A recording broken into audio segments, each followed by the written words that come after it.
દેવભૂમિ દ્વારકાથી સમાચાર મળી રહ્યા છે કે જ્યાં જામખંભાળિયામાં 3 સ્થળો પર ડિમોલિશન કરવામાં આવ્યું છે। ગેરકાયદે દબાણને દૂર કરવામાં આવ્યા છે તો દ્વારકાના જામખંભાળિયામાં 3 સ્થળો પર ડિમોલિશન હાથ ધરાયું। સરકારી હોસ્પિટલ નજીક 13 જેટલી કેબિનો હટાવવામાં આવી છે। એક ધાર્મિક સ્થળનો પણ આગળનો ભાગ દૂર કરવામાં આવ્યો છે।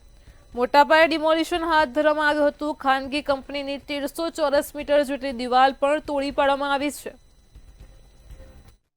ખંભાળિયા મુકામે જુદા જુદા કુલ 3 દબાણો મહેસૂલી તંત્ર અને પોલીસ વિભાગ દ્વારા સાથે રહીને દૂર કરવામાં આવેલ છે, જેમાં સરકારી હોસ્પિટલ પાસેના અંડરબ્રિજ પાસેના દબાણો, સલાય ફાટક પાસે અંડરબ્રિજમાં નડતરૂપ થતું એક ધાર્મિક દબાણ અને નેશનલ હાઈવે ઉપર કંચનપુરના પાટિયા પાસે આવેલ RHI કંપનીનું જે એક દબાણ હતું તે તમામ 3 દબાણો દૂર કરવામાં આવેલ છે, જેની અંદાજિત ક્ષેત્રફળ 1400 ચોરસ મીટર જેટલું અને એના અંદાજિત જંત્રી મુજબ 40 લાખની સરકારી જમીન છે આજરોજ ખુલ્લી કરવામાં આવે છે।